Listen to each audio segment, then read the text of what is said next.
Hello, Singapore. Hello, Chua Kang's voters and residents.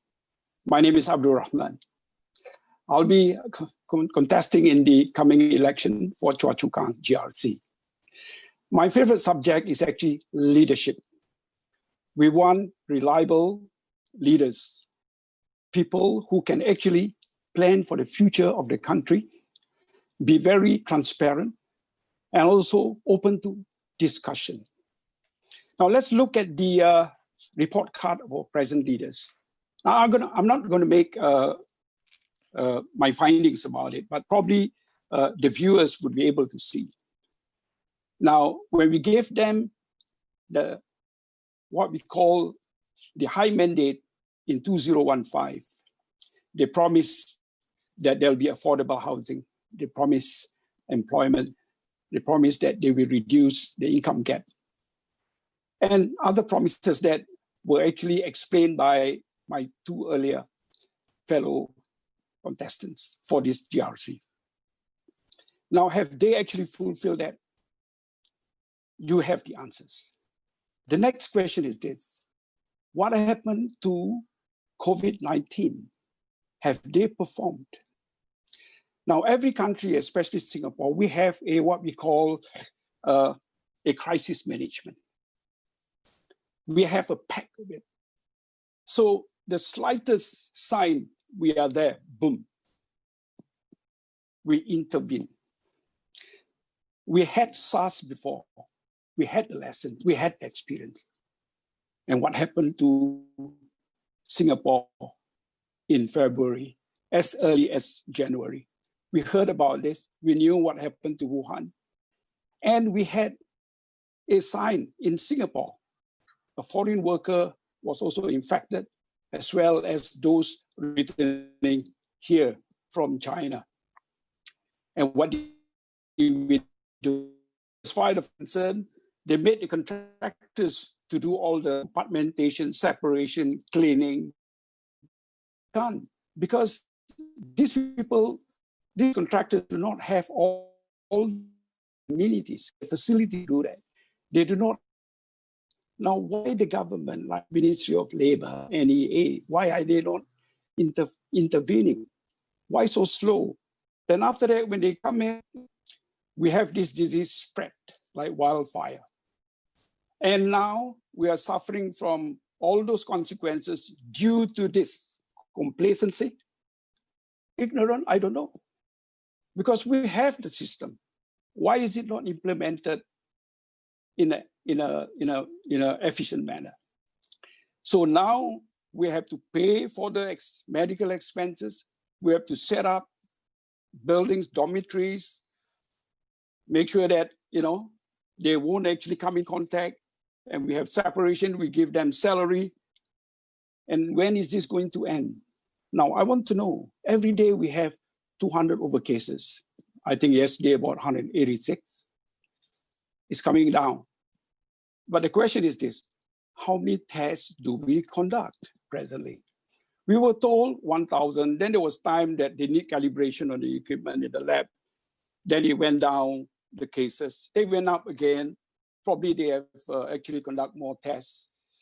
We were promised 3,000 per day, and probably by then we have close to 40,000 a month. But we have 250,000 foreign workers that need to be tested, need to be treated. So how long more are we going to bear with this?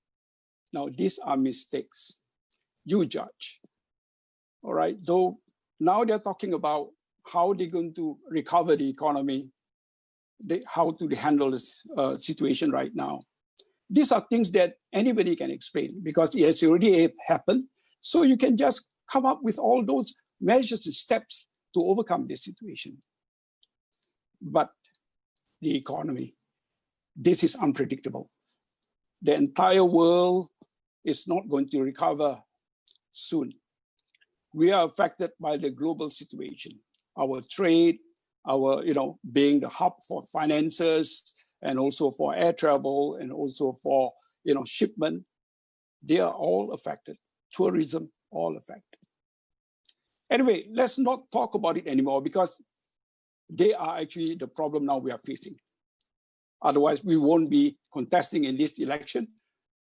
And of course, otherwise they won't conduct this election right now. They're taking advantage over the uncertainty right now so that they can have a mandate they call. No, that's not the purpose. All of you know why it is done now. Now, the next thing is that I want to talk about my visits to all the various residents in Chua Kang. We spoke to the elderly, and they are quite worried. The value of their HDB flat is going down. Last time, they were not so worried because somebody promised we will not, reduce or let the value of the HDB come down. But now it's coming down. Towards the end of the lease period, it's going to be zero. All of us have to face this. Then the elderly now is worried. If they sell their house at a loss, and what's going to happen? They're going to reduce. They're going to get, lesser room, downgrading. They can't afford to. The 3-room flat is already how much? They have, let's say, twice, bite of the cherry already. So the 3-room flat may cost around 300,000, but the value of the flat, and how about the extra money they have to do to survive? Now their CPF savings, all right, their retirement benefits now is reduced. Anytime it's going to be completely dried up. So where are they going to get the money? Now we have the solution to that. Okay, we have the solution to that. It's concerning redevelopment. But I don't want to release so much of this information. Perhaps when I meet our voters again, I will explain to them. But in here, we are just telling you that redevelopment, give them back some of the value of their house so that they can live with new environment, more amenities, more recreation, their ability to mix around with their neighbors, their friends. This is what in our mind. Although some has been done by the government, but there has to be more to it. All right, there has to be more to it. Then we talk about the young parents. When we spoke to them, some of them couldn't even discuss about it because they're not too sure what's going to happen in the future. Their jobs, where they're going to be secured, and their kids have to go to school, and they have to pay for their house. These are uncertainties, all right? Where they go to, we don't know. But probably they want to listen from us. And we are telling them that we will resolve your problem. Let us go into parliament, debate the thing. We're not going to allow this government make their own decision without debating it, without checking the detail. We need to be with them to discuss together for the purpose of alleviating the livelihood and also the living condition of the citizens. Next, the young single. They too quite perplexed. They're thinking about their career. Some of them lost their job, and some of them don't know where are they going towards, which direction are they going. They're not getting the job, the kind of job that they actually are looking for. Some of the jobs stolen away by foreigners, these people from professionals, managers, executives, and technicians. Some of them lost their job. Some of them not too sure where are they going to apply the next job because it's not available right now. So these are uncertainties. Then you have the school children. They're just oblivious. They're just waiting for what their parents can do, but the parents are worried. Now, what we want to do is early intervention. The children are the one that is going to be our priority. We're going to make sure that we understand their living conditions, all right? We try to help as much as possible, engage the social workers. We provide whatever help is necessary, like giving them iPads for early introduction towards IT. We have to give them laptops when they go up to primary schools, and we can provide, internet through working with some of those subscribers. These are the things that we have to look carefully. we have to actually engage all the MPs for AGRC, must engage all. Talking about engagement, this is very interesting. I asked them, how often does your MP come? No, I don't see them. Oh, are you sure? Yeah, I don't see them. So this is something very surprising. There are actually 4. And they told me, oh, there's one young Malay MP used to come, and now he disappeared. Well, he has gone to UT Marsiling to cover what has been vacated over there. You know why. So you see, as an MP, you must be full-time. We're going to be full-time. We have to be there with the citizens. We're not going to work somewhere and come only during the meet the people session. That's not right. We have to walk, and we have to walk the talk. We have to talk to every citizen and understand each individual problem. One big problem I discovered is that the town council performance, dirty market, walkways. There's even a drain has not been covered for the past 5 years. Now that's terrible. When I was there, somebody gave me mosquito repellent. I said, why? He said, there are mosquitoes. So I said, no, it's okay. I'm walking fast, but I got bitten. See, you shouldn't have mosquitoes, especially in high level. And the grasses are not cut. We have the ease of this release of the CB.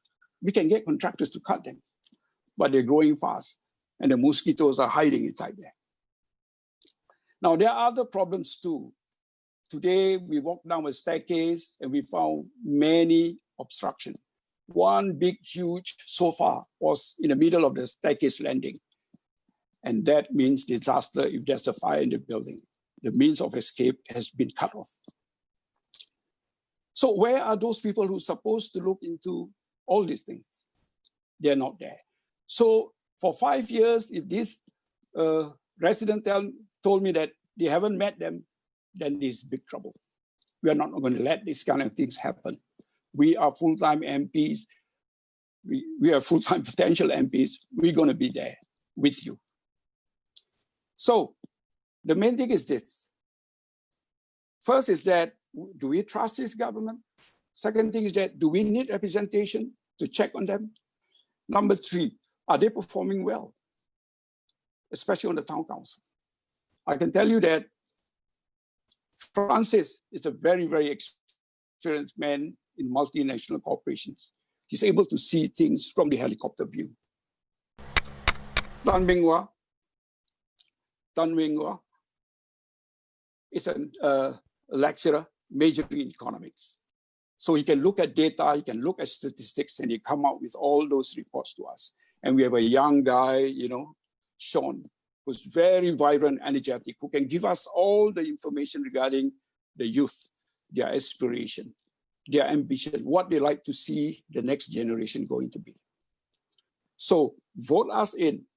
We will perform as per what I've explained to you, Francis has explained to you, Dr. Tan has explained to you. So with that, I conclude my presentation to you and wish you the best during your casting of the votes on the 10th. Vote wisely. Thank you.